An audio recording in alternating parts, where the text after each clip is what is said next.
Elena, pirmahan mo na ang annulment. Hindi kailangan ng mga via corta ng asawang baog at isang magnanakaw. Ibigay mo na ang pwesto mo kay Bianca, ang babaeng magbibigay sa amin ng tunay na tagapagmana. Ang boses ni Doña Corazon ay parang talim ng balisong na humiwa sa maingay na silid ng mansyon. Tumigil ang tawanan ng mga bisita. Ang mga baso ng mamahaling champagne ay nanatiling nakabitin sa hangin. Sa gitna ng malawak na sala ng mga Villa Corta sa Cebu, nakatayo si Elena, suot ang isang mamahaling itim na gown na tila naging kabaong ng kanyang danggal sa gabing iyon. 8 taon. 8 taon niyang ibinigay ang kanyang buhay talino at bawat patak ng pawis para sa pamilyang ito. Siya ang CFO na nagbangon sa Villa Corta Shipping Lines mula sa pagkalugi siya ang nakipagpuyatan sa mga export contracts habang ang kanyang asawang si Ramon ay abala sa mga golf course at bar.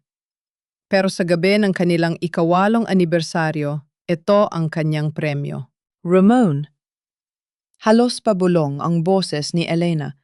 Lumingon siya sa kanyang asawa, umaasang may makikitang kahit katiting na awa sa mga mata nito. Ngunit si Ramon ay umiwas ng tingin. Sa halip, marahan nitong hinawakan ang bewang ni Bianca, ang anak ng isang sikat na bangkero sa Cebu. Ang kinang ng suot na singsing ni Bianca ay sapat na para bulagin ang puso ni Elena. Tama si Mama Elena, malamig na sabi ni Ramon. You had your chance. 8 years, pero hindi mo man lang ako nagawang bigyan ng anak. Ang sabi ng doktor, baog ka. At ngayon nalaman pa namin na ninanakawan mo ang kumpanya. Nanigas ang buong katawan ni Elena. Sa loob ng kanyang handbag naroon ang isang maliit na sobre. Isang resulta mula sa ibang doktor na pinuntahan niya ng palihim noong nakaraang linggo. Isang himala na matagal niyang ipinagdasal. Hindi siya baog. Sa loob ng kanyang sinapupunan, may 2 pusong tumitibay kambal ang kanyang dinadala. Yun sana ang sorpresang ibibigay niya kay Ramon ngayong gabi. Pero ang sobrang yon ay tila naging isang mabigat na biro ng tadhana. Magnanakaw? Pag-uulit ni Elena, pilit na pinatatatag ang boses sa harap ng mapanghusgang mata ng mga kamag-anak ni Ramon. Alam ninyong lahat na ako ang nagligtas sa kumpanyang ito. Paano ninyo nagagawang baliktarin ang katotohanan? Humakbang pasulong si Doña Corazon at itinapon sa paanan ni Elena ang isang makapal na folder. Iyan ang mga audit reports, Elena. May mga pekeng pirma mo sa mga fund transfers. 50 million pesos ang nawawala sa kumpanya at lahat ng ebidensya ay nakaturo sa iyo. Huwag ka nang magmaang-maangan. Pinatira ka namin dito kahit galing ka lang sa isang maruming nayon ng mga mangingisda sa Bohol, pero ito ang isusukli mo sa utang na loob mo sa amin. Naririnig ni Elena ang bulungan ng mga bisita. Sayang, akala ko pa naman matino siya. Kaya pala biglang yumaman ang pamilya niya sa Bohol. Mabuti na lang at nalaman ni Doña Corazon ang totoo. Ang bawat salita ay parang sampal. Alam ni Elena ang totoo. Alam niyang malinis ang kanyang konsensya. Pero tinitingnan niya ang kanyang biyenan at nakita niya ang isang kislap ng tagumpay sa mga mata nito. Doon niya napagtanto matagal na itong pinlano. Ang pagpasok ni Bianca ang mga peking dokumento ang paratang ng pagiging baog, lahat ay paraan para maalis siya sa trono at makuha ang kanyang mga shares na pinaghirapan niya sa loob ng halos 1 dekada. Pirmahan mo na yan, Elena. Na yon din, utos ni Ramon habang iniaabot ang isang panulat. Kung ayaw mong mabulok sa kulungan, pirmahan mo ang annulment at ang waiver ng lahat ng stocks mo sa Villa Corta Shipping. Umalis ka na bago ko patawagan ng mga pulis. Nang inginig ang kamay ni Elena habang tinitingnan ng papel. Tumingin siya kay Ramon, ang lalaking minahal niya, ang lalaking pinaglingkuran niya. Nakita niya ang isang stranger. Tumingin siya kay Bianca na may mapang-uyam ng ngiti sa labi habang hinihimas ang kanyang tiyan na wala pa namang laman. Sa sandaling iyon, isang matinding sakit ang gumuhit sa tiyan ni Elena. Natakot siya. Hindi para sa kanyang sarili, kundi para sa 2 buhay na nasa loob niya. Kung mananatili siya rito, para lumaban sa gabing ito, baka mawala ang mga anak niya sa tindi ng stress at kaguluhan. Ang kanyang mga anak ang tanging kayamanan na hindi kailanman mananakaw ng mga Villacorta. Hindi siya umiyak sa harap nila. Itinaas ni Elena ang kanyang ulo, ang kanyang likas na danggal bilang anak ng dagat ay lumabas.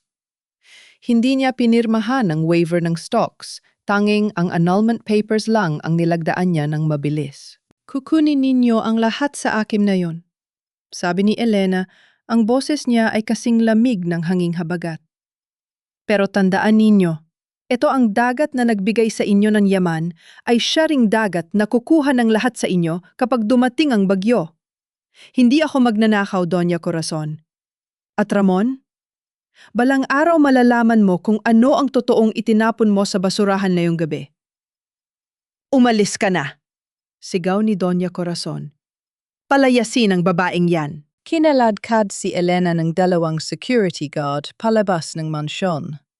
Itinapon siya sa labas ng malaking tarangkahan diretso sa basang kalsada. Kasabay nito ang biglang pagbuhos ng malakas na ulan. Ang langit ng Cebu ay tila nakikiramay sa kanyang pagkadurog. Nakaluhod si Elena sa semento, basang-basa ang kanyang gown, ang kanyang mga sapatos ay naiwan sa loob. Hinawakan niya ang kanyang tiyan. Huwag kayong mag-alala, mga anak. Bulong niya sa gitna ng hikbi na sa wakas ay kumawala rin. Hindi tayo susuko. Lalayo tayo at magsisimula tayong muli. Kinuha niya ang kanyang cellphone para tumawag ng sasakyan, ngunit nakatanggap siya ng isang text message mula sa kanyang bangko.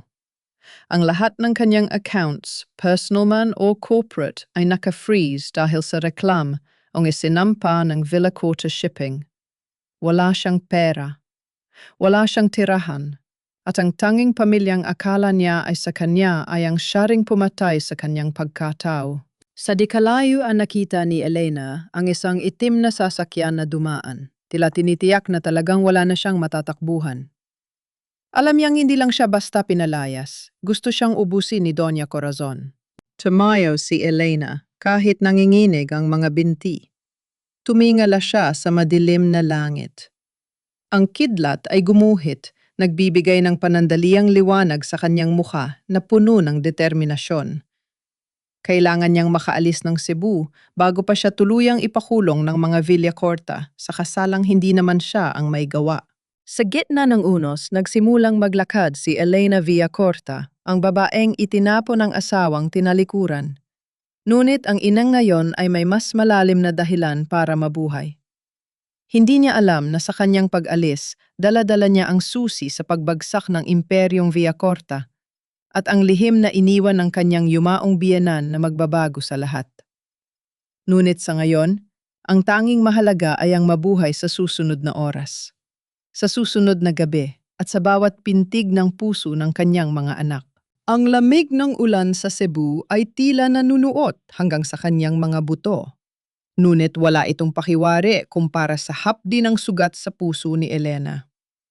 Habang naglalakad siya sa gilid ng kalsada, ang bawat hakbang ay tila paghatak sa isang mabigat na kadena. Ang kanyang mamahaling gown ay punit na sa laylayan at puno ng putik, isang kabalintunaan sa imahe ng isang CFO na hinahangaan sa boardroom nung nakaraang araw lang. Narating niya ang isang maliit at madilim na waiting shed malapit sa pier.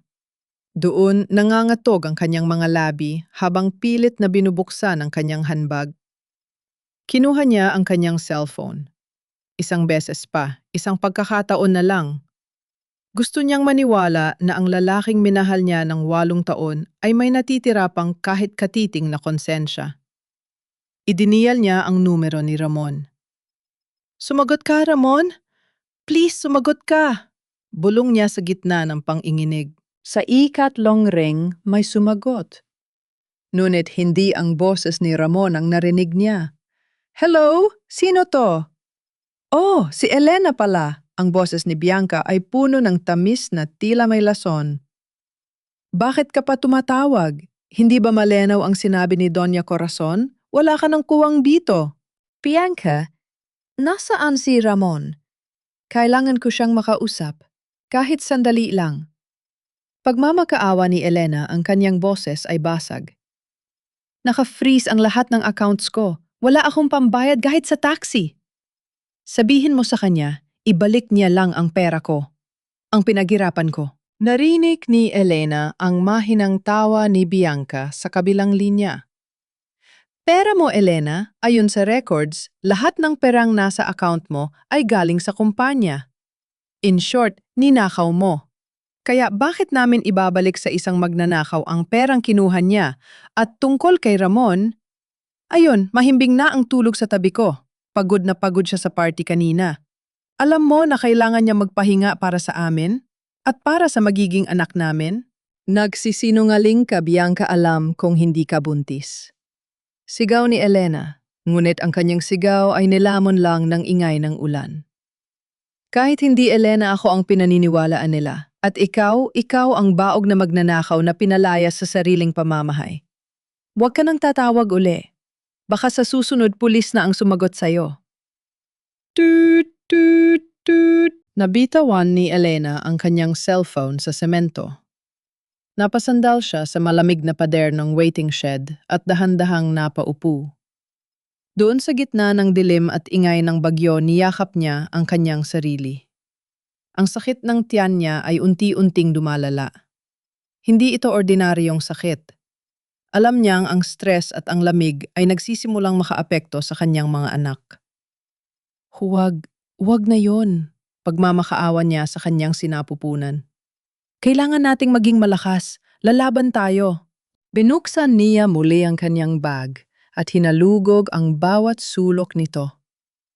Nakita niya ang isang maliit na pouch, ang emergency cash na itinago niya buwan na ang nakalilipas para sa kanyang mga proyekto sa Bohol. 7,000 piso. Iyon lang ang natitira sa kanya. 7,000 piso kapalit ng 8 taon na pagpapalago sa bilyong pisong kumpanya ng mga Villa Corta. Habang binibilang niya ang pera, isang itim na SUV ang dahan-dahang huminto sa tapat ng waiting shed. Kinabahan si Elena. Nakilala niya ang sasakyan ito, ang sasakyan ng Head of Security ni Doña Corazon. Hindi lang siya pinalayas. Sinusundan siya. Gusto nila akong siguruhin na mawawala ako. O baka gusto nilang makuha ang mga hawak kong shares. Bulong ni Elena sa sarili. Alam niyang hindi pa siya tapos sa mga Villa Corta. Hanggat hindi niya napipirmahan ang paglilipat ng kanyang 15% share sa kumpanya, hindi siya titigilan ni Doña Corazon. At ang mga shares na iyon, ang tanging barahan niya para sa kinabukasan ng kanyang mga anak. Agad siyang tumayo, binalewala ang sakit ng kanyang katawan. Hindi siya pwedeng magpahuli. Kailangan niyang makaalis ng Cebu. Nayon din, tumakbo siya patungo sa loob ng pier, nakisabay sa bulto ng mga taong nagmamadaling sumakay sa huling biyahe ng barko bago tuluyang isara ang pantalan dahil sa bagyo. Ang bawat pulis o gwardya na nadadaanan niya ay tila isang banta. Pakiramdam niya, bawat mata ay nakatingin sa kanyang maruming gown at nakikita ang markang magnanakaw na ibinalot sa kanya ng kanyang biyenan. Isang tiket papuntang Dumaguete, hingal na sabi ni Elena sa counter. Ma'am, last trip na po ito at puno na ang mga cabin. Economy na lang po ang natitira sa labas po kayo malapit sa mga upuan. Sagot ng teller. Kahit saan, basta makaalis lang. Pagkaabot ng tiket, agad siyang sumakay sa barko. Habang umaakyat sa rampa, lumingon siya sa huling pagkakataon sa lungsod ng Cebu. Ang mga ilaw ng syudad na dati ay sumasagisag sa kanyang tagumpay, na yon ay tila mga matang nanunuya sa kanya. Nahanap niya ang kanyang pwesto sa deck ng barko. Ang hangin ay malakas at ang ambon ay humahampas sa kanyang muka. Naupo siya sa isang matigas na plastik na upuan, yakap-yakap ang kanyang bag na tila bayon na ang kanyang buong mundo. Maya-maya naramdaman niya ang isang mahinang pintig sa kanyang sinapupunan. Hindi lang isa, kundi dalawa. Parang sinasabi ng kanyang mga anak na naroon pa rin sila, na hindi siya nag-iisa. Anak. Bulong niya habang ang mga luha ay sa wakas ay malayang dumadaloy at humahalo sa tubig ulan. Patawarin ninyo si nanay. Patawarin ninyo ako kung ito ang buhay na ibinibigay ko sa inyo ngayon. Pero pangako, hindi tayo mananatiling ganito. Kinuha niya ang resulta ng ultrasound mula sa kanyang bag. Basang-basa na ito ngunit malinaw pa rin ang larawan ng dalawang maliliit na tuldok. Sa tabi nito, naramdaman ng kanyang daliri ang isang matigas na bagay sa loob ng secret pocket ng kanyang bag. Isang USB flash drive. Nagtaka si Elena. Hindi niya matandaan na naglagay siya ng USB doon. Nang tignan niya itong, mabuti may nakasulat na maliit na pangalan sa gilid Don Francisco. Ang kanyang yumaong biyenan. Ang tanging Villacorta na tunay na nagmahal at nagtiwala sa kanya. Ano ito, Papa Francisco? Tanong niya sa hangin. Naalala ni Elena ang huling gabi bago mamatay ang matanda 2 taon na ang nakararaan. Hawak-hawak nito ang kanyang kamay at sinabing, Elena, ikaw ang tunay na haligi ng kumpanyang ito. Huwag mong hahayaan na wasakin nila ang pinaghirapan natin. Kapag dumating ang oras na tinalikuran ka ng lahat, hanapin mo ang katotohanan sa likod ng mga numero. Sa gitna ng dagat, habang ang barko ay nagsisimulang lumaban sa malalaking alon patungong Dumaguete, isang bagong apoy ang nagmula sa kaibuturan ni Elena. Hindi na ito apoy ng pighati kundi apoy ng paghihiganti at pagbawi. Hindi siya tatakas para lang magtago. Tatakas siya para maghanda. Dahil ang dating CFO na binuo ang Villacorta Shipping ay siya ring nakakaalam kung aling mga turnilyo ang dapat kalasin para gumuho ang buong imperyo nito. Ang busina ng barko ay parang isang mahabang iyak na bumahaw sa gitna ng dagat. Habang unti-unting lumalayo ang pantalan ng Cebu, nakita ni Elena mula sa deck ang malalakas na ilaw ng isang itim na SUV na huminto sa tapat ng pier.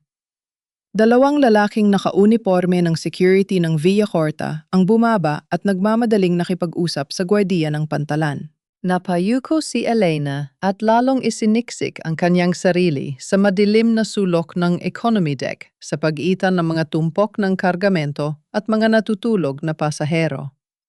Ang kanyang puso ay parang isang ibon na nagpupumiglas sa loob ng kanyang dibdib. Alam niyang hindi sila titigil. Hindi sapat kay Doña Corazon na palayasin siya.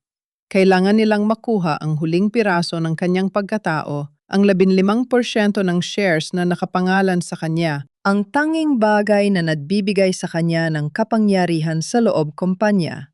Patawad Papa Francisco, bulong ni Elena, habang hinahawakan ng USB na nakita niya sa loob ng bag. Hindi ko hahayaang makuha nila ito. Ang biyahe patungong Dumaguete ay karaniwang tumatagal ng 5 oras, ngunit sa gitna ng bagyo, tila bawat minuto ay 1 taon. Ang malalaking alon ay humahampas sa gilid ng barko na nagiging sanhi ng matinding pag-uga. Maraming pasahero ang nagsimulang dumaing dahil sa hilo, ngunit si Elena ay nananatiling gising.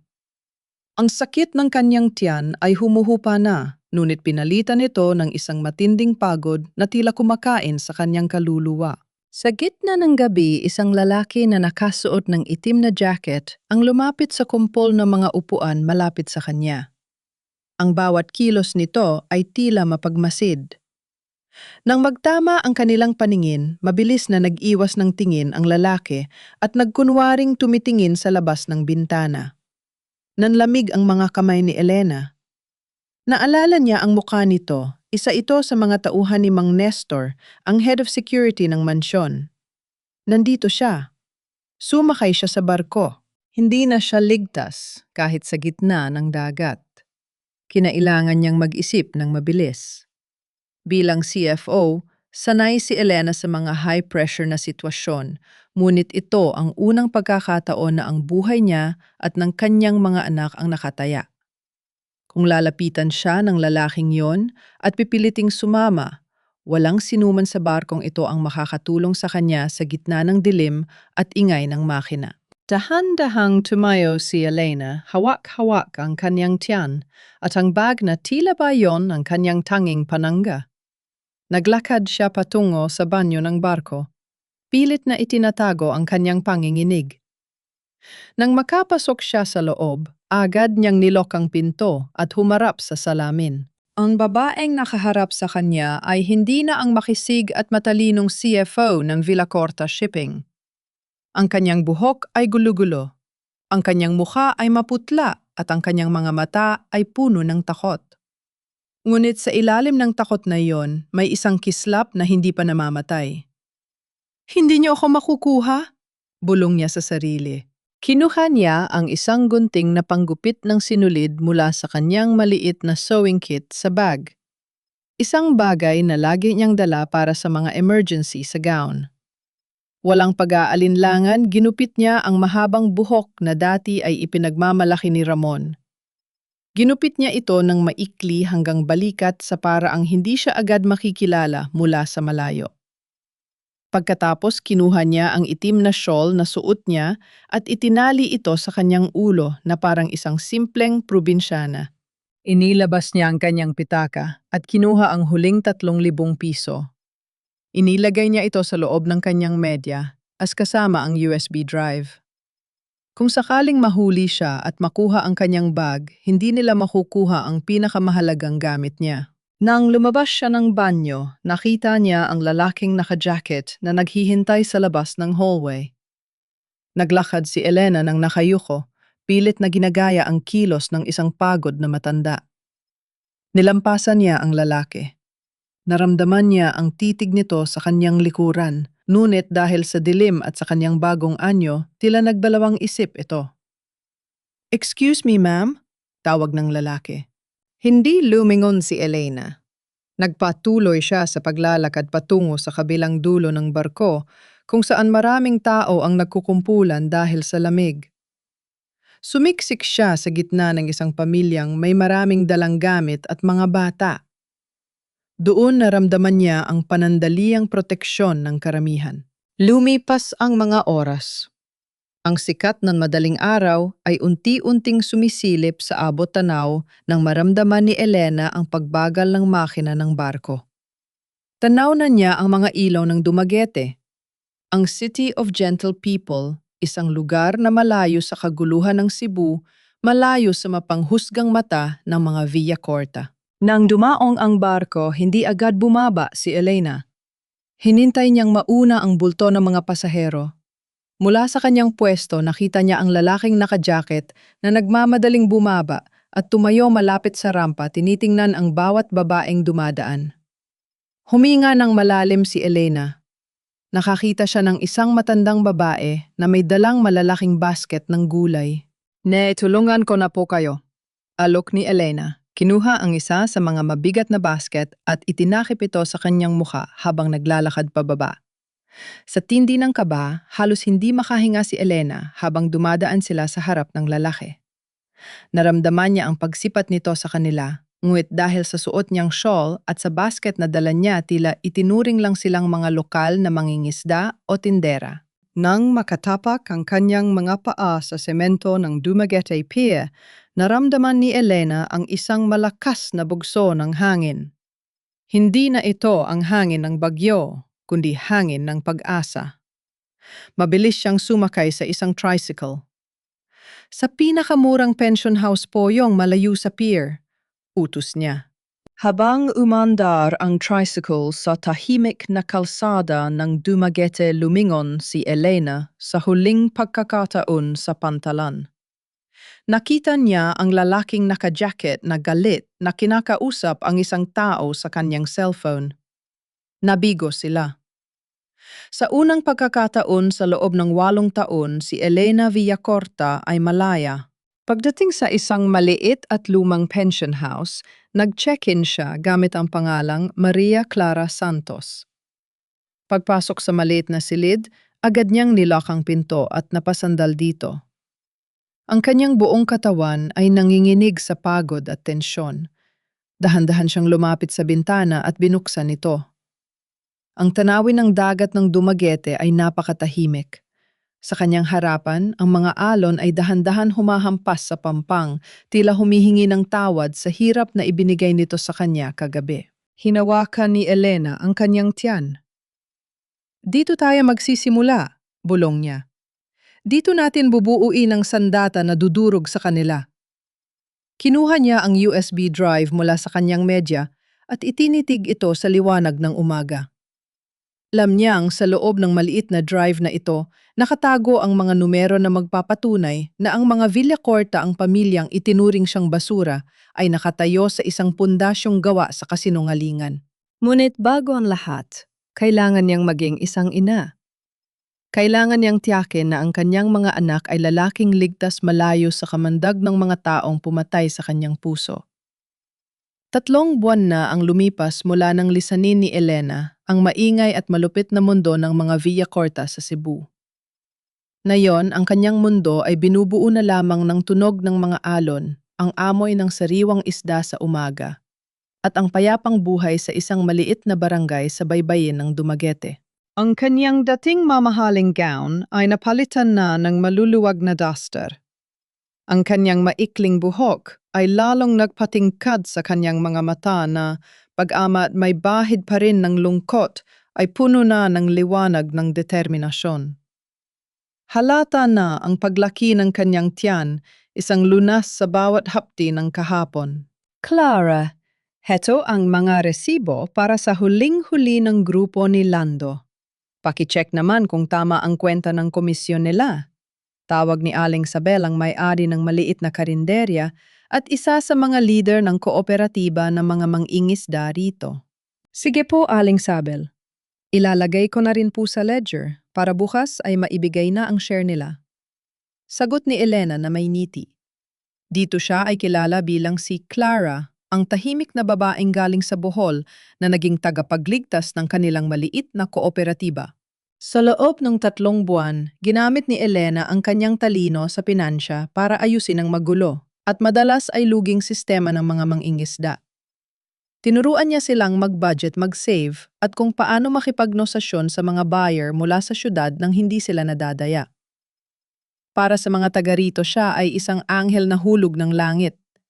Para kay Elena, ang pagtulong sa kanila ay ang kanyang paraan para hilumin ang sariling sugat. Naupo si Elena sa isang bangko sa labas ng karinderya, tinitingnan ng papalubog na araw. Inihay ni Aling Sabel ang isang mangkok ng mainit na tinolang isda. Kain ka muna, Clara. Kailangan niyo yan ng mga bata. Ang kambal mo malalakas na sigurong sumipa, no? Puno na ni Aling Sabel habang nakatingin sa tiyan ni Elena. Kumuha si Elena ng isang kutsara ng sabaw. Ang init nito ay tila yumayakap sa kanyang buong katawan. Opo, Aling Sabel. Kanina ngang madaling araw parang may naglalaro ng football sa loob. Dun sa gitna ng simpleng hapunan, naramdaman ni Elena ang isang malakas na sipa mula sa kanyang sinapupunan. Isang sipa na tila sumasagot sa kanyang iniisip. Napahawak siya sa kanyang tiyan at napangiti ng maluwag isang ngiting hindi kailanman nakita ni Ramon sa loob ng 8 taon. Ang kakarampot na isda at kanin sa Dumaguete ay mas masarap pa kaysa sa anumang handaan sa mansyon dahil dito walang lason ng panghusga at pagtataksil.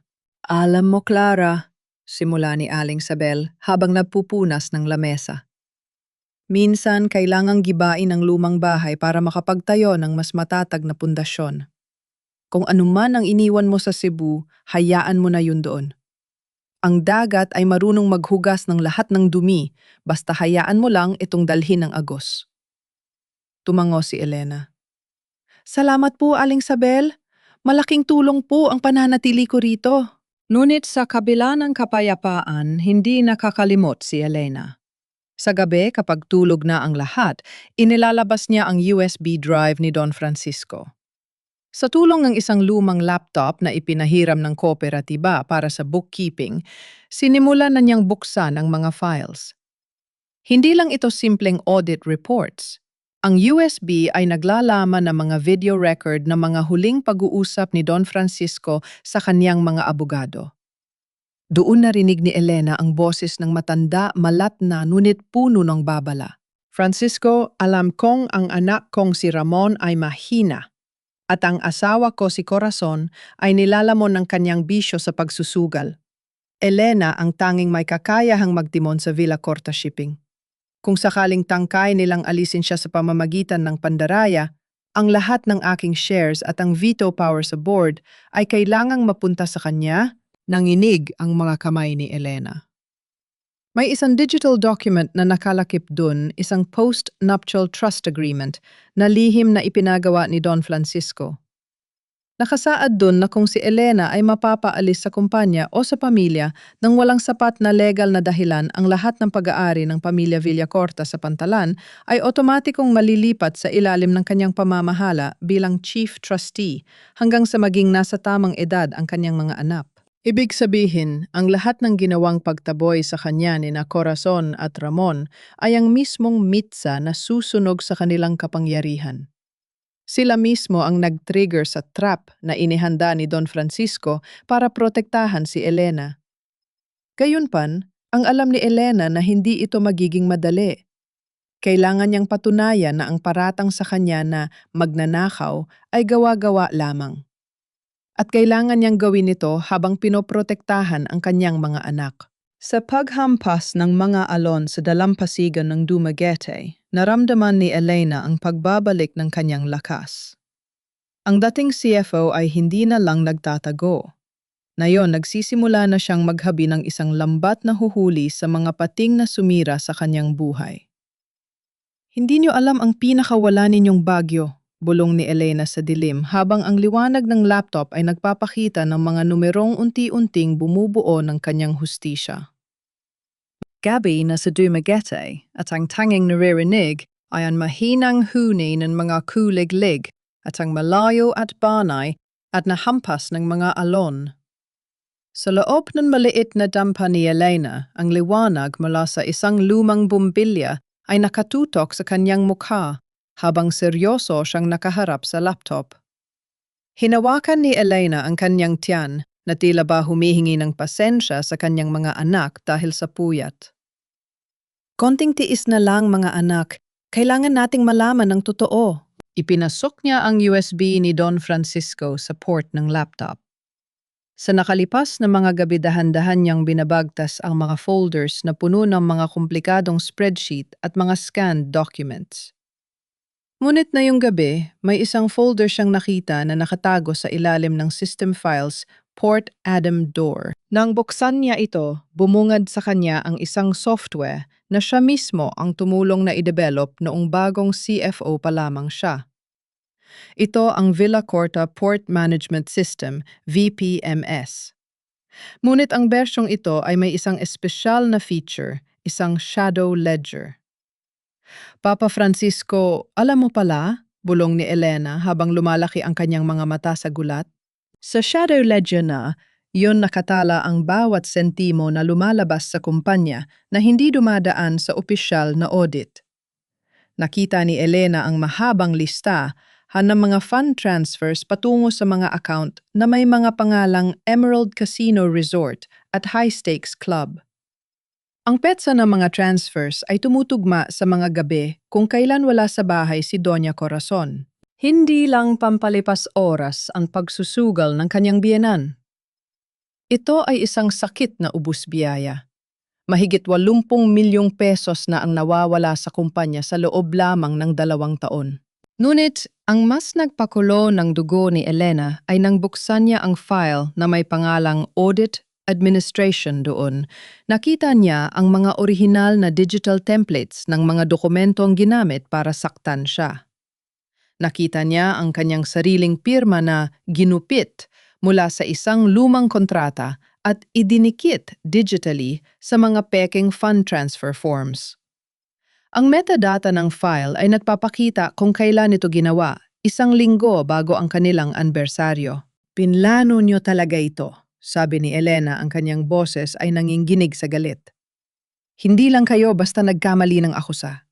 Talagang niluto ninyo ang ebidensya para makuha ang mga shares ko. Sa gitna ng kanyang pagsusuri, may isa pang dokumentong lumitaw, isang lihim na kasunduan sa pagitan ni Ramon at ng isang kinatawan ng Global Maritime Bank. Nakasaad doon na ang kumpanya ay nangangailangan ng malaking loan para hindi ito tuluyang bumagsak dahil sa utang ni Corazon.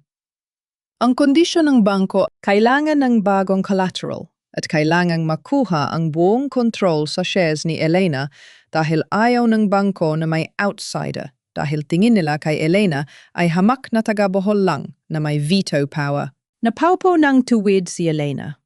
Ngayon ay malinaw na ang lahat. Hindi lang siya pinalayas dahil kay Bianca. Pinalaya siya dahil siya ang tanging balakid sa planong isala ang buong kumpanya para bayaran ang utang sa sugal ng kanyang biyenan. Si Bianca isang dekorasyon lang para mapabilis ang pagpirma ng bangko sa loan. Ngunit may isang bagay na hindi alam ni na Ramon at Corazon. Bilang CFO si Elena ang nag-set up ng main server ng kumpanya.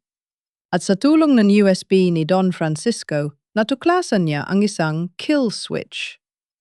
Kung sakaling gamitin ang kumpanya sa mga illegal na transaksyon o kung ang kontrol ay mailipat ng labag sa batas, may kapangyarihan si Elena na i-freeze ang lahat ng operasyon sa bawat port ng Via Corta Shipping gamit lamang ang isang remote command. Isang matamis ngulit mapait ng ngiti ang sumilay sa mga labi ni Elena. Akala niyo ba ay talunan na ako dahil kinuha niyo ang bahay at ang pangalan ko? Sabi niya habang tinitignan ng screen. Kinuha niyo ang lahat sa akin, pero nakalimutan niyo ako ang medtayo ng mga pader na tinitirhan ninyo ngayon. At ako rin ang may hawak ng susi para gumuho ang lahat. Biglang nadinig ni Elena ang isang malakas na katok sa pinto ng kanyang dampa. Mabilis niyang isinara ang laptop at itinago ang USB sa loob ng kanyang duster. Clara, gising ka pa ba? Posesyon ni Lando ang pinuno ng mga mangingisda. Pinuksan ni Elena ang pinto. Bakit Lando? May problema ba? May mga stranger sa bayan, Clara. Babala ni Lando, ang kanyang mukha ay puno ng pag-aalala. May mga nagtatanong-tanong tungkol sa isang babaeng buntis na galing Cebu. Nakita namin sila sa palengke kanina. Mukhang makatauhan ng kumpanya. Nanlamig si Elena. Hindi pa rin sila tumitigil. Sa kabila ng lahat ng ninakaw nila, gusto pa rin nilang siguruhin na hindi siya makakapagsalita. Salamat, Lando, sabi ni Elena, pilit na pinapakalma ang sarili. Huwag kang mag-alala, hindi nila ako mahahanap dito. Huwag kang matakot, Clara, sabi ni Lando nung may determinasyon. Walang taga-Dumaguete ang magtataraydor sa'yo. Pero mag-iingat ka. Nang isara ni Elena, ang pinto hinarap niya muli ang kanyang laptop. Ang oras ng pagtatago ay malapit nang matapos. Hindi na siya ang biktimang tumatakas. Nayon siya na ang auditor na darating para maningil ng bawat patak ng luha at bawat sakiit na ibinigay nila. Ramon? Doña Corazon, humanda kayo. Bulong ni Elena habang ang kanyang mga daliri ay mabilis na nag-e-encrypt ng mga ebidensyang nahanap niya. Darating ang bagyo sa inyong pantalan at sa pagkakataong ito, wala na makakapagligtas sa inyo. Ang katahimikan ng madaling araw sa Dumaguete ay binasag ng tunog ng makina ng isang sasakyan. Hindi ito ang tunog ng lumang jeepney o tricycle na karaniwan sa barangay. Ito ay ang swabe, ngunit mapanganib na ugong ng isang luxury SUV. Sa loob ng kanyang dampa, mabilis na itinago ni Elena ang kanyang laptop at USB sa ilalim ng sahig na gawa sa kawayan. Ang kanyang puso ay tumitibok ng mabilis hindi dahil sa takot, kundi dahil sa pot. Alam niyang dumating na ang sandaling pilit niyang iniiwasan.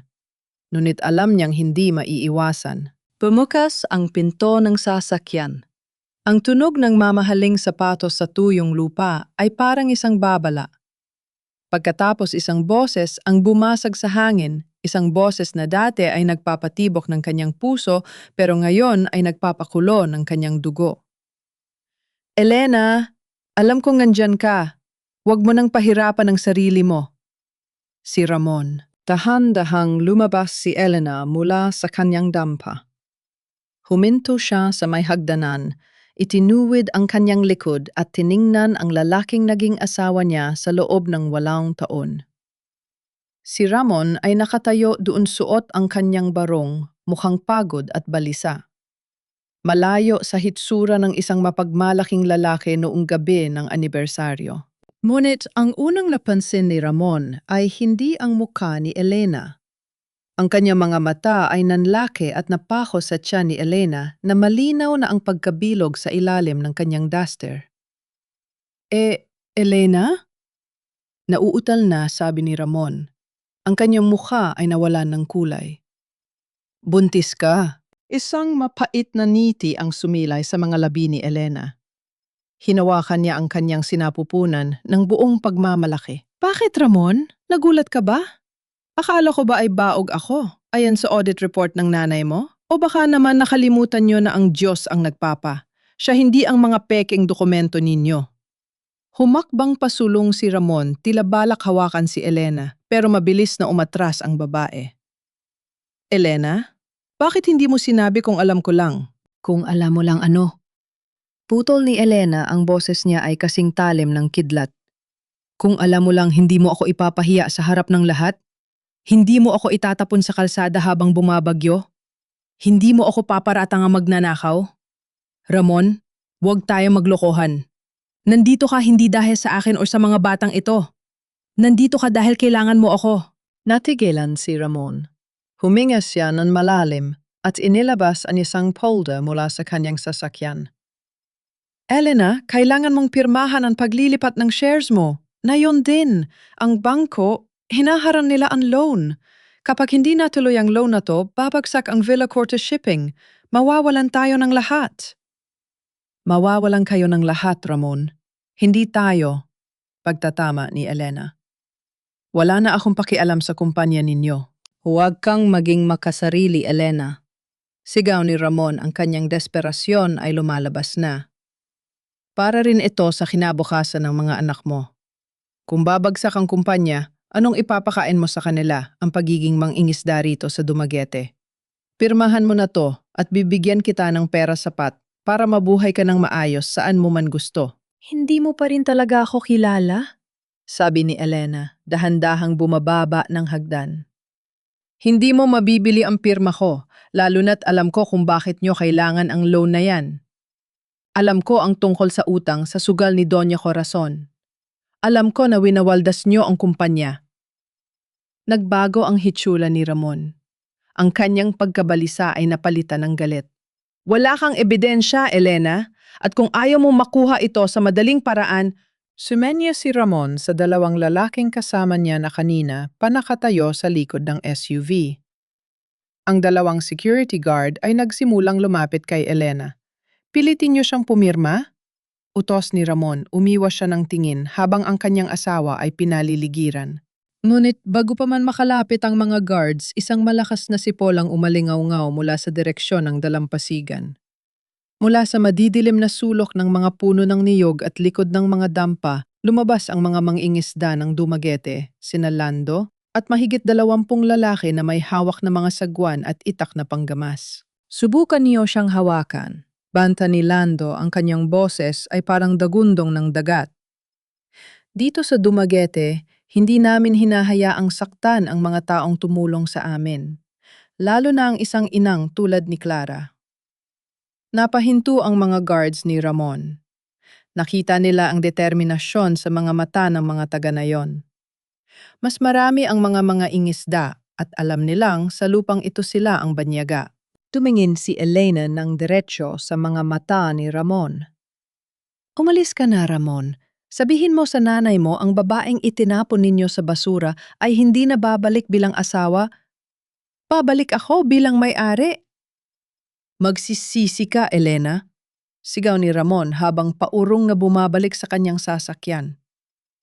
Hindi mo alam kung sino ang kinalaban mo. Mas hindi mo alam kung sino ang tinalikuran mo, Ramon. Huling hirit ni Elena. Habang umaalis ang SUV, naiwan si Elena na nanginginig ang buong katawan. Agad siyang nilapitan ni Aling Sabel at inalalayan. Clara, ayos ka lang ba? Tanong ng matanda. Ayos lang po ako, Aling Sabel, bulong ni Elena. Ngunit sa loob-loob niya, alam niyang tapos na ang panahon ng pagtatago. Nakita na siya ni Ramon. Ang banta ay totoo na. Napagtanto ni Elena ang isang mahalagang bagay sa tagpong yon. Si Ramon ay desperado na. Ang imperyong Villacorta ay parang isang barkong may butas at unti-unti nang lumulubog. At ang tanging paraan para maligtas ang kanyang mga anak ay ang tuluyang lunurin ang mga taong gustong pumatay sa kanila. Lando, tawag ni Elena sa pinuno ng mga isda. Kailangan ko ng tulong nyo. Kailangan nating makipag-ugnayan sa ilang tao sa Cebu. Oras na para simulan ang totoong laban. Sa gabing iyon sa ilalim ng liwanag ng buwan sa Dumaguete, ang dating CFO ay tuluyan ng namatay. Ang isinilang ay isang babaeng may plano, may hukbo at may katotohanang sapat para wasakin ang kahit anong pader ng kasinungalingan. Dalawang gabi matapos ang marahas na pagbisita ni Ramon, hindi pa rin dalawin ng antok si Elena. Ang bawat kaluskos ng dahon ng niyog sa labas ng kanyang dampa ay tila yabag na mga taong gustong sumira sa kanyang katahimikan. Ngunit ang gabi na yon ay may ibang dalang sorpresa.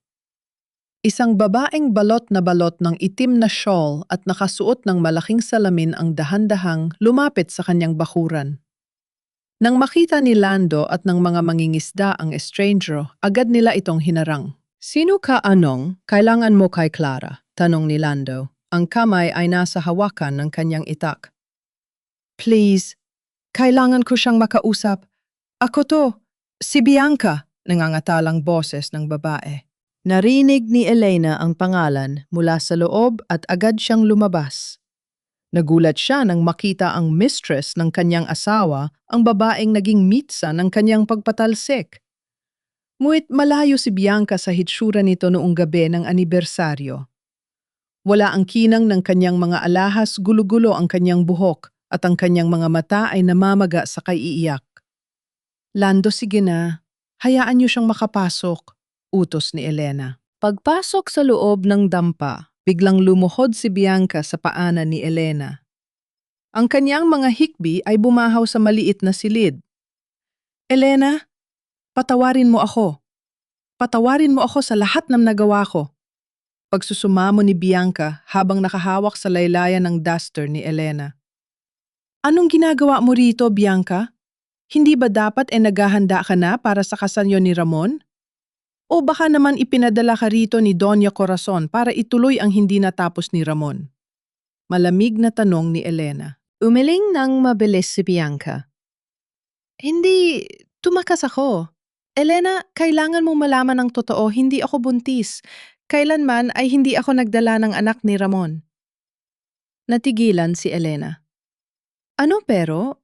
Ang sabi ni Doña Corazon, lahat yun ay kasinungalingan isang palabas lang. Sigaw ni Bianca sa gitna ng iyak.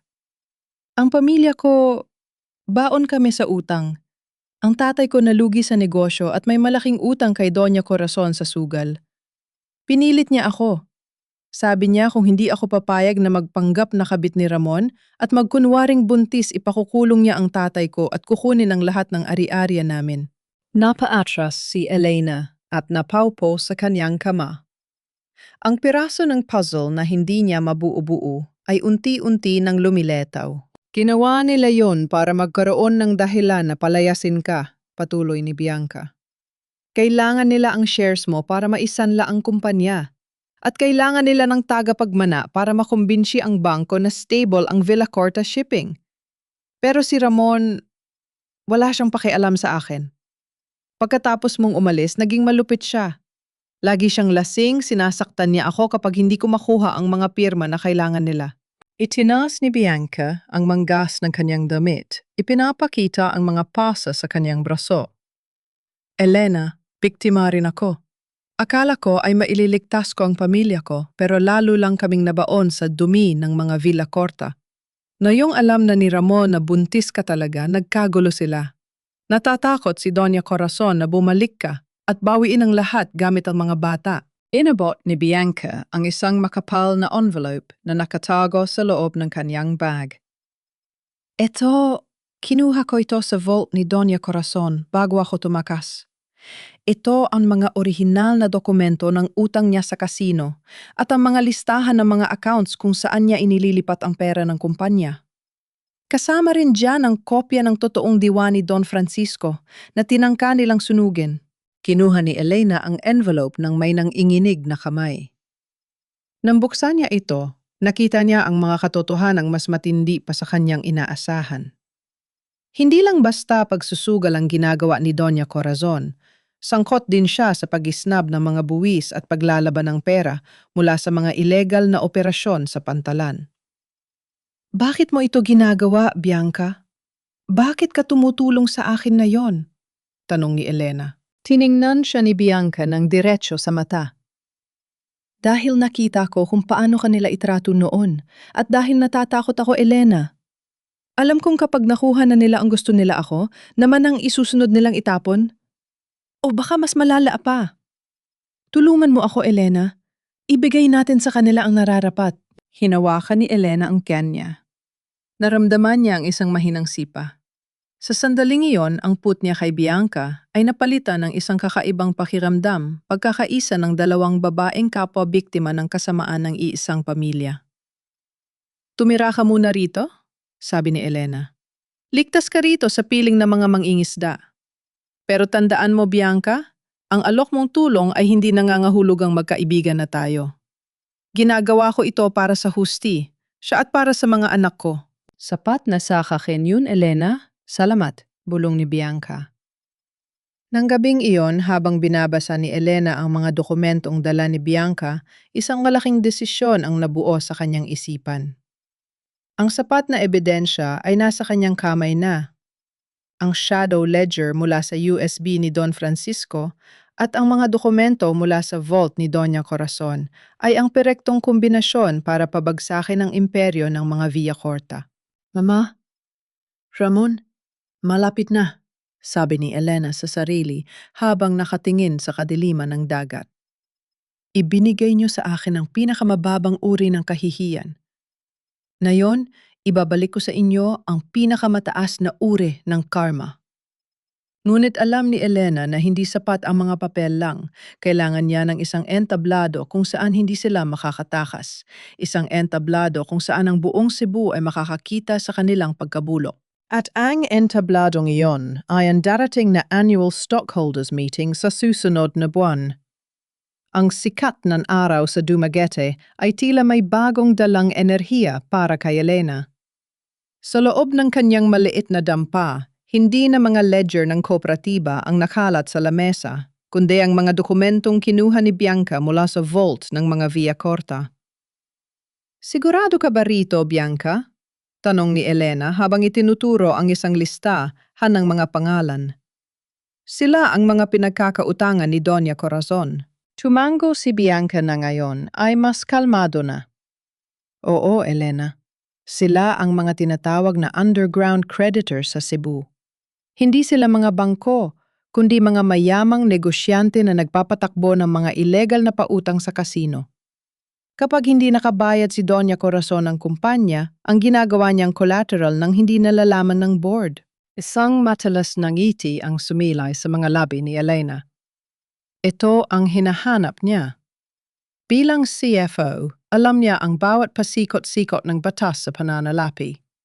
Ang ginagawa ni Doña Corazon ay isang malinaw na paglabag sa fiduciary duty at maaaring maging mitsa ng tuluyang pagkakakulong nito.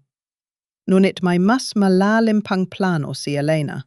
Binuksan niya ang isang folder sa laptop na may pangalang Francisco's Legacy. Nung namatay si Don Francisco, may iniwan siyang isang maliit na trust fund para kay Elena. Hindi ito malaki kumpara sa yaman ng mga Villacorta, pero ito ay untouchable at nakatago sa isang offshore account na tanging si Elena lang ang may access. Sa loob ng 8 taon, hindi ito ginalaw ni Elena. Hinayaan niyang lumago ang interes nito. Bianca, kailangan ko ang mga contact numbers ng mga taong ito. Utos ni Elena. Anong gagawin mo, Elena? Tanong ni Bianca, bakas ang kaba sa kanyang boses. Mapanganib ang mga taong yan. Gagamitin ko ang perang iniwan ni Papa Francisco, sagot ni Elena habang mabilis na nagtatype. Bibilhin ko ang mga utang ni Doña Corazon. Sa halip na sa mga illegal na creditor sila, may utang sa akin na sila magkakautang. I will become the primary creditor of Via Corta Shipping. Nanlaki ang mga mata ni Bianca sa gulat. Ibig sabihin, ikaw na ang may hawak ng leeg nila. Eksakto. Kapag nakuha ko ang promissory notes na pinirmahan ni Corazon, wala na silang, kawala. Hindi na nila kailangan ng loan sa bangko dahil ako na ang magpapatakbo ng utang nila. At sa takdang panahon, hihilingin ko ang kabayar ang buong kontrol sa pantalan. Sa sumunod na 2 linggo, naging abala si Elena. Sa tulong ni Lando at ng kanyang mga koneksyon sa Dumaguete, nagawa niyang makipag-ugnayan ng palihim sa mga creditor sa Cebu. Gamit ang kanyang talino sa negosasyon, isa-isa niyang binili ang mga utang ni Corazon sa mas mababang halaga. Ang mga creditors natakot na hindi na mabayaran dahil sa naghihingalong estado ng kumpanya ay mabilis na pumayag sa alok ni Elena. Habang ginagawa ito, unti-unti ring nagbabago ang katawan ni Elena. Ang kanyang tiyan ay lalong bumibigat, pero ang kanyang espiritu ay lalong tumitapang. Ang bawat sipa ng kanyang kambal ay tila isang paalala na ang laban na ito ay hindi lang para sa kanya. Isang hapon, habang naglalakad si Elena sa Pampang kasama si Aling Sabel, huminto siya at tumingin sa malayo sa direksyon ng Cebu. Clara ay Elena pala, pagkatama ni Aling Sabel. Handa ka na ba talagang bumalik? Alam mong hindi sila susuko ng walang laban? Handa na po ako, Aling Sabel, sagot ni Elena. Hindi na ako ang babaeng pinalayas ninyo na walang dalang anuman kundi luha. Babalik ako bitbit ang katotohanan. Pero ang mga bata, paano kung mga nasa gitna ng gulo? Pag-aalala ng matanda. Ang mga batang ito ay anak ng dagat, Aling Sabel. Sanay sila sa Baguio, sabi ni Elena nang may paninindigan. Bago matapos ang araw, nakatanggap si Elena ng isang tawag mula sa isang dating tauhan niya sa accounting department sa Cebu. Isang loyalist na lihim niyang kinontak. Ma'am Elena, naitakda na po ang annual stockholders meeting. Sa susunod na Martes na po, 10:00 ng umaga, sa main ballroom ng Waterfront Hotel, balita nito. Balisa po si Doña Corazon at si Sir Ramon. Balita po rito ay pipilitin nilang ipasa ang resolusyon para sa mass sale ng shares para mabayaran ang utang nila. Salamat, Rico. Huwag kang mag-alala, darating ako, sabi ni Elena. Ibinaba niya ang telepono at hinarap si Bianca at Lando. Oras na. Lando, kailangan ko ng sasakyang magdadala sa amin sa Cebu nang hindi kami napapansin sa pier. Bianca, kailangan mong ihanda ang sarili mo. Ikaw ang magiging alas ko. Gagawin ko ang lahat, Elena, determinadong sabi ni Bianca. Nang gabi ngayon, inimpake ni Elena ang kanyang mga gamit. Kinuha niya ang kanyang lumang itim na blazer, ang simbolo ng kanyang pagiging CFO. Bagamat hindi na ito kasya sa kanyang buntis na katawan, isinampay niya ito sa kanyang braso. Tumingin siya sa salamin. Ang kanyang mukha ay hindi nakakikitaan ng hiya o utang na loob na mapang-apay. Ang nakikita niya ay isang reyna na handang bawiin ang kanyang kaharian. Papa Francisco, gabayan niyo po ako, bulong niya habang isinisilid ang USB at ang mga promissory notes sa kanyang bag. Ang Baguio ay hindi na lang paparating. Ang Baguio ay si Elena Villacorta mismo at sa susunod na Martes tatama siya sa gitna ng Cebu nang may lakas na walang sinuman ang makakapigil. Ang langit ng Cebu ay muling nagnangalit tila inuulit ang gabi ng anibersar, 8 buwan na ang nakararaan. Ngunit sa pagkakataong ito, hindi si Elena ang biktima ng unos. Siya na ang nagdadala nito. Sa ilalim ng madilim na ulap at malakas na hampas ng ulan, isang maliit na bangkang pangista ang dahan-dahan dumaong sa isang pribadong bahagi ng baybayin sa Liloan, malayo sa mga mata ng gwardiya sa main pier. Maingat na inalalayan ni Lando si Elena pababa ng bangka. Ang bawat galaw ni Elena ay mabigat na, malaki na ang kanyang tiyan at ramdam na niya ang pagod sa kanyang likod, ngunit ang kanyang mga mata ay nananatiling matalas. Ayos ka lang ba, Elena? Tanong ni Bianca na nakasuot ng malaking jacket at sombrero para hindi makilala. Kailangan nating magmadali, bulong ni Elena hinihingal. Ang meeting ay magsisimula sa loob ng 2 oras. Pero bago tayo pumunta sa hotel, kailangan nating dumaan sa main office sa Pantalan. Bakit pa delikado roon? Siguradong nandoon ang mga tauhan ni Ramon? Pag-aalala ni Bianca. Dahil alam ko kung paano mag-isip si Doña Corazon. Sagot ni Elena habang sumasakay sila sa isang lumang van na inihanda ni Lando. Hindi siya papayag na matalo ng ganoon lang. Kung mararamdaman niyang hindi mapapasa ang resolusyon sa meeting, sisiguraduhin niyang mawawala ang lahat ng ebidensya. Susubukan nilang kunin o sirain ang mga orihinal na ledger sa archive room. Habang binabaybay ng van ang baha at madilim na kalsada ng Cebu, nakita ni Elena ang kaguluhan sa paligid. Ang bagyo ay nagdulot ng malawakang brownout sa ilang bahagi ng syudad. Nang marating nila ang labas ng Villa Corta Port, nakita nila ang ilang sasakyan na nagmamadaling lumabas-masok. "Tignan nyo," turo ni Lando. Sa tapat ng main warehouse, nakita nila si Ramon. Basang-basa ito sa ulan at mukhang balisa habang pinagmamadali ang mga tauhan na magkarga ng ilang kahon ng dokumento sa isang speedboat na nakadaong sa gilid ng pantalan.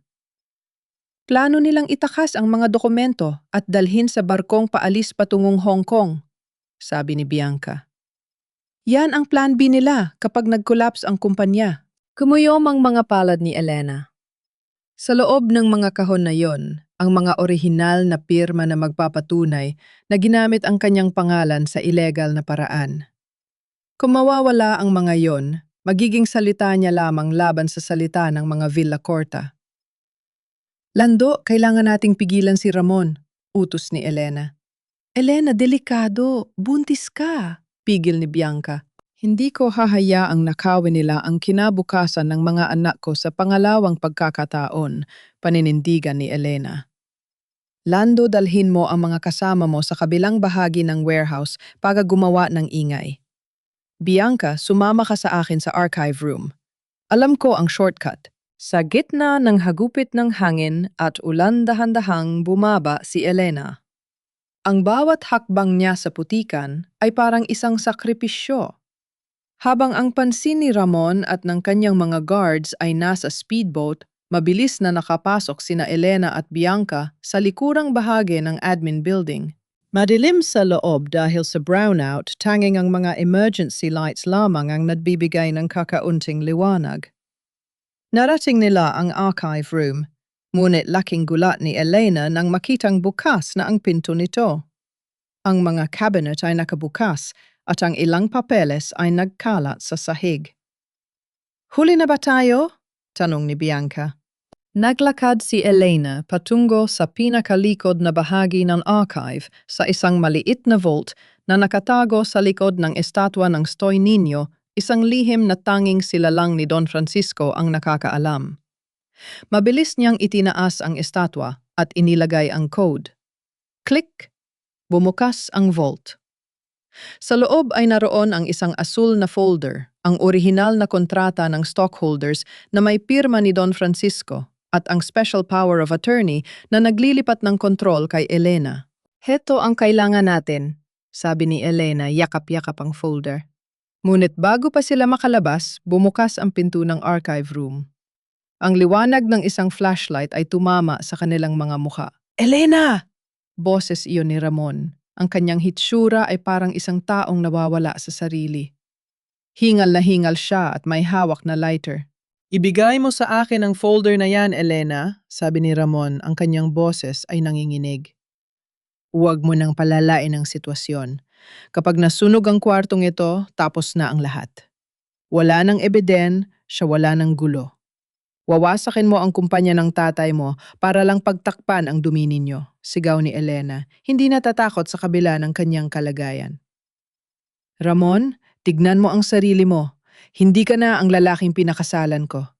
Isa ka na lang sunod-sunuran sa nanay mo." "Wala kang alam," sigaw ni Ramon, humahakbang pasulong. "Ang nanay ko, siya ang may hawak ng lahat. Kung hindi ko ito gagawin, kukunin ng mga creditors ang buhay namin." "At ang buhay ng mga anak mo, Ramon?" turo ni Elena sa kanyang tiyan. Handa ka bang sunugin ang kinabukasan nila para lang maligtas ang sarili mo? Natigilan si Ramon.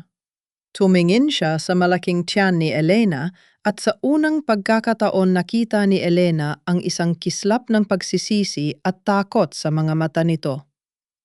Ngunit sa sandaling yon, isang malakas na kulog ang bumasag sa katahimikan at ang bintana ng archive room ay nabasag dahil sa lakas ng hangin. Isang malakas na pagsabog ng kuryente ang nagmula sa sirang circuit breaker sa labas ng pinto at nagsimulang magliyab ang ilang mga papel na malapit sa entrance. Ramon ang apoy, sigaw ni Bianca. Ang archive room na puno ng mga tuyong papel ay mabilis na nilalamon ng apoy. Ang usok ay nagsisimula ng bumalot sa kanila. "Elena, lumabas na kayo!" Sigaw ni Ramon tila nagising mula sa isang bangungot. "Dali, sa kabilang pinto!" Ngunit ang pinto sa likod ay nakandado mula sa labas. Nakulong sila sa loob ng nagliliyab na silid. Sa gitna ng usok at init, naramdaman ni Elena ang isang matinding kirot sa kanyang tiyan. Isang kirot na hindi sipa ng bata, kundi isang babala. "Ah!" Napakapit si Elena sa lamesa. "Elena!" Dinaluhan siya ni Ramon. Sa sandaling iyon sa gitna ng panganib at apoy, muling nagtagpo ang kanilang mga mata.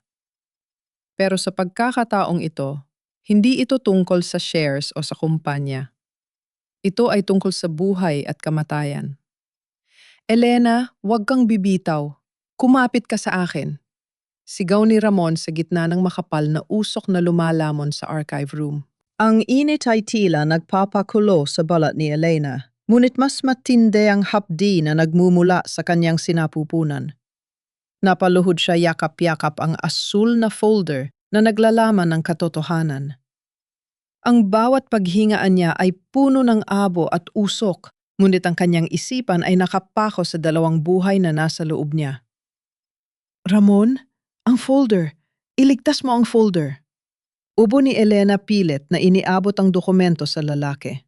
Tuminging si Ramon sa folder pagkatapos ay sa nagliliyab na pinto at huli sa kanyang asawa na hirap na hirap na. Sa sandaling yon, ang huling bakas ng pagiging sunod-sunuran ni Ramon sa kanyang ina ay tila natunaw sa apoy. Kinuha niya ang folder, ngunit hindi para itakas, isiningit niya ito sa loob ng kanyang barong at binuhat si Elena ng buong lakas. "Bianca, sumunod ka sa akin. Gagamitin natin ang bintan," utos ni Ramon. Gamit ang isang mabigat na silya, binasag ni Ramon ang natitirang salamin ng bintana. Ang malakas na hangin at ulan mula sa labas ay pumasok pansamantalang nagpalamig sa silid, ngunit lalong nagpalyab sa apoy. Isa-isa silang lumabas sa makipot na bintana patungo sa rampa ng pantalan, eksaktong bago tuluyang gumuho ang kisame ng archive room. Nakahiga si Elena sa basang semento, hinihingal habang ang ulan ay humahampas sa kanyang muka. "Ang mga anak ko! Ramon, ang mga anak ko!" "Nandito ako, Elena. Huwag kang matakot," pulong ni Ramon, bagamat ang sarili niyang boses ay nanginginig. "Sir Ramon, Ma'am Elena," isang boses ang umalingaw sa gitna ng bagyo. Si Lando at ang mga mangingisda kasama ang ilang matatapat na tauhan ng pantalan ay mabilis na lumapit sa kanila. "Lando, dalhin mo siya sa ospital ngayon din," sigaw ni Ramon habang inililipat si Elena sa mga bisig ng matipunong mangingisda. Hindi pigil ni Elena. Hinawakan niya ang kamay ni Lando ng buong lakas sa gitna ng kanyang kirot. "Hindi sa ospital. Dalhin niyo ako sa Waterfront Hotel. Ang meeting, kailangang matapos ang laban na ito." "Elena, baliw ka na ba? Nanghangana ka na?" sigaw ni Bianca, na basang-basa rin at nanginginig sa takot. "Anak ako ng mangingisda. Sanay ako sa hirap." Pagmamatigas ni Elena ang kanyang mga mata ay nag-aapoy sa determinasyon. "Kung hindi ako sisipot sa meeting na yan, mananalo si Doña Corazon. Hindi ko hahayaang manalo ang kasamaan sa gabing isisilang ang mga anak ko. Lando, pakiusap. Dalhin niyo ako roon." Tumingin si Lando kay Ramon. Sa unang pagkakataon, ang dalawang lalaki ay nagkaintindihan ng walang salita. Tumango si Ramon. Gawin mo ang gusto niya, Lando. Ako ang magdadala sa inyo. Bianca, sumama ka. Oras na para harapin ang tunay na halimaw. Sumakay sila sa van ni Lando. Ang biyahe patungong Waterfront Hotel ay parang isang karera laban sa tadhana. Sa loob ng van, si Elena ay nakasandal kay Bianca. Ang kanyang pawis ay humahalo sa tubig ulan. Ang bawat kontraksyon ay lalong bumibilis at tumitindi. Huminga ka ng malalim, Elena. Kaya mo yan. Pagpapatatag ni Bianca habang pinupunasan ang noo ni Elena. Narating nila ang hotel pagkaraan ng 30 minuto. Ang lobby ng Waterfront Hotel ay maliwanag at marangya, isang malaking kabalintunaan sa hitsura ni na Elena na parang galing sa digmaan. Ang mga gwardiya ay nagtangkang harangan sila, ngunit si Ramon ang humarap. Tumabi kayo! Ako si Ramon Villacorta at ang asawa ko ang CFO ng kumpanyang ito. Sigaw ni Ramon nang may awtoridad na matagal nang nawala sa kanya. Tuloy-tuloy silang naglakad patungo sa Grand Ballroom. Mula sa labas, naririnig na nila ang boses ni Doña Corazon sa mikropon, no boses na puno ng kumpiyansa. Kaya naman bilang pangunahing stockholder, iminumungkahi ko ang agaran pagbenta ng shares ni Elena Villacorta dahil sa kanyang pag-abandona sa kumpanya at ang napatunayang krimen ng embezzlement. Kailangan nating iligtas ang Villacorta Shipping mula sa kahihiyang dinala niya. Eksaktong pagkatapos ng pangungusap na iyon, ang malaking pinto ng ballroom ay bumukas ng malakas. Tumigil ang lahat. Ang mga negosyante, ang mga board members, at ang mga stockholders ay sabay-sabay na lumingon. Dun sa gitna ng pintuan nakatayo si Elena Villacorta.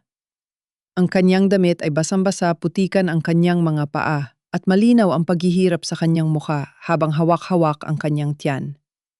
Ngunit ang kanyang ulo ay nakataas at ang kanyang titig ay parang isang rey ng babawi sa kanyang trono.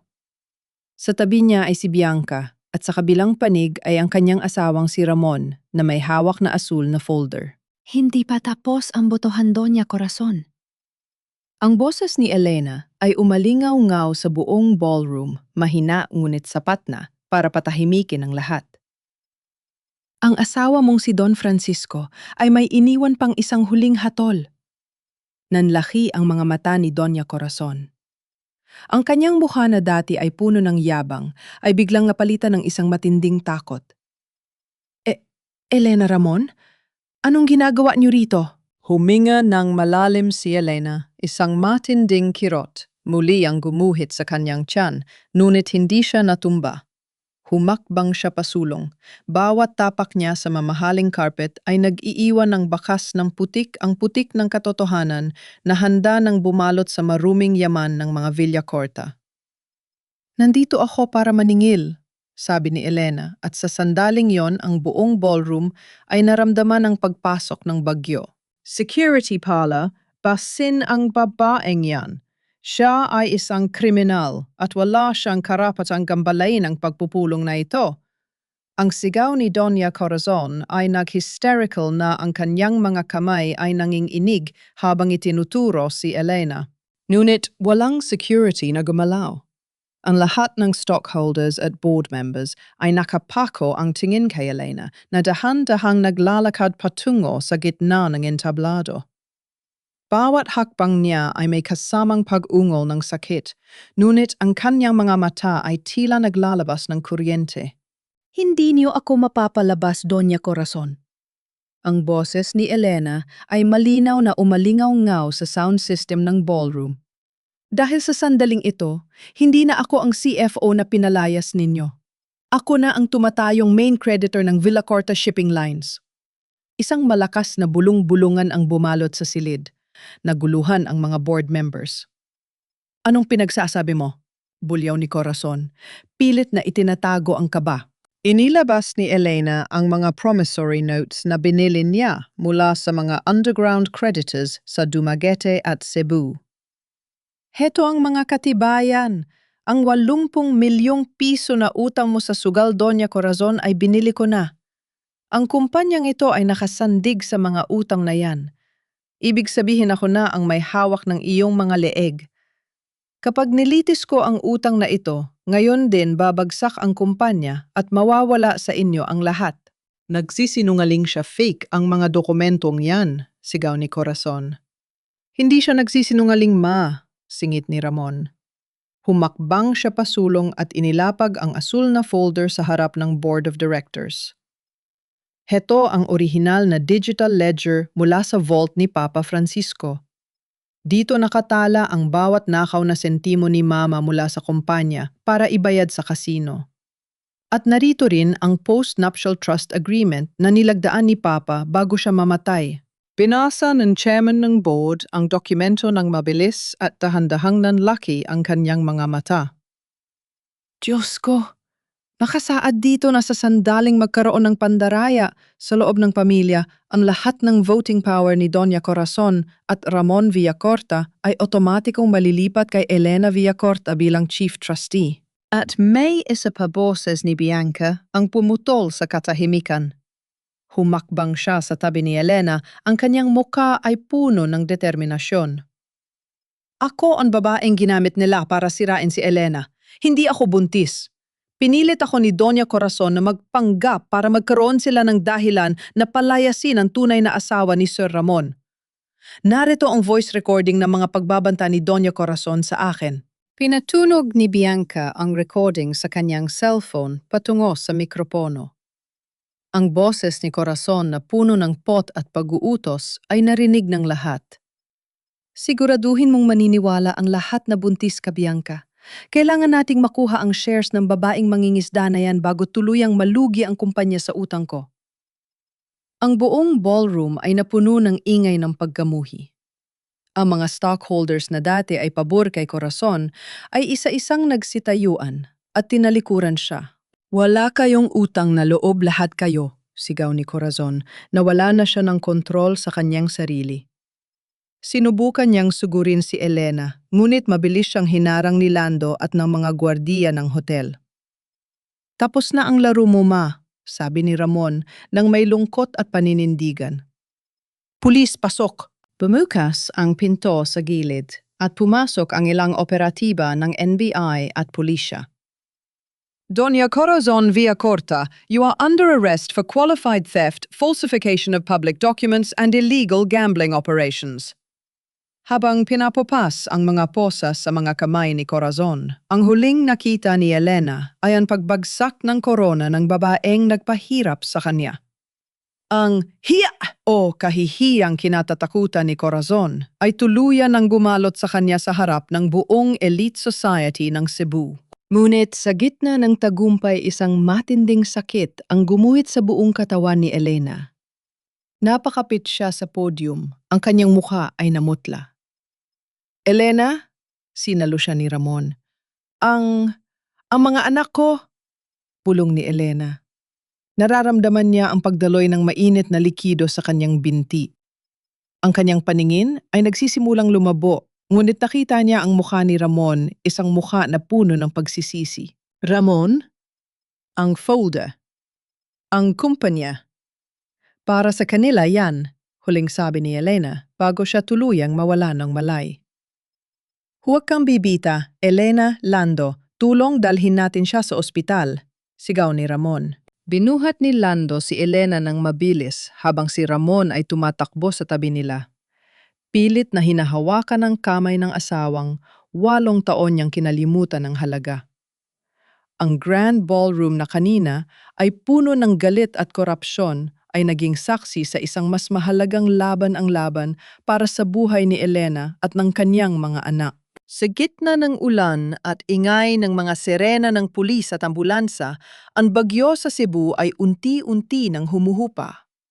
Ngunit para kay Elena Villacorta, ang pinakamalaking himala ay magsisimula pa lamang. 2 taon ang mabilis na lumipas. Ang langit ng Cebu ngayong umaga ay napakalinaw, malayo sa madilim at mabangis na unos na minsang sumubok sa katatagan ni Elena. Ang malawak na pantalan na dati ay puno ng korupsyon at takot ay sumasailalim na sa isang bagong yugto. Sa itaas ng main gate, isang bagong karatula ang nakasabit, Don Francisco Villacorta Memorial Port. Sa gitna ng docking area, nakatayo si Elena Villacorta. Hindi na siya suot ang maruming duster o ang punit-punit na gown. Suot niya ang isang eleganteng puting corporate suit na bumabagay sa kanyang maikli at maayos na buhok. Ngunit ang pinakamagandang palamuti sa kanya ay ang kanyang mga mata. Wala na ang bakas ng pait, tanging kapayapaan na lamang ang nananatili. Mama? Mama, tignan mo ang malaking barko?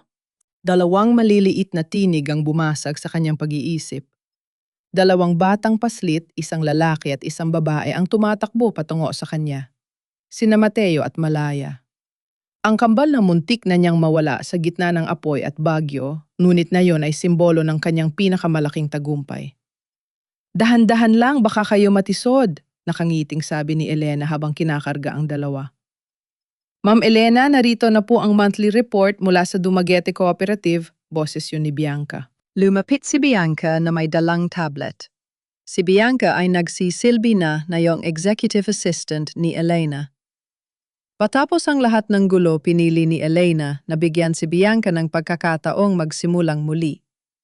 Ang pamilya ni Bianca ay unti-unti na ring nakakabangon malayo sa kamandag na mga Villacorta. Salamat, Bianca. Kumusta ang mga mangingisda ron? Tanong ni Elena. Napakaayos po. Dahil sa bagong supply chain na ginawa niyo, doble na ang kinikita nila. Sabi ni Lando, nagpadala raw sila ng sariwang danggit para sa kaarawan ng kambal sa susunod na linggo. Sagot ni Bianca ng may ngiti. Tumango si Elena. Habang naglalakad sila patungo sa main office, isang itim na sasakyan ang huminto sa dikalayuan. Bumaba ang isang lalaki na may dalang mga laruan. Si Ramon. Malayo na ang hitsura ni Ramon sa dating mapagmataas na asawa. Simple na lamang ang suot niya at mukhang mas payapa ang kanyang mukha. Matapos ang lahat, nagdesisyon ng board na tanggalin si Ramon sa anumang posisyon sa kumpanya. Ngunit pinayagan siya ni Elena na makita ang mga anak nila, isang pribilehiyong pinaghirapan ni Ramon na makuha sa loob ng 2 taon na pagpapatunay na nagbago na siya.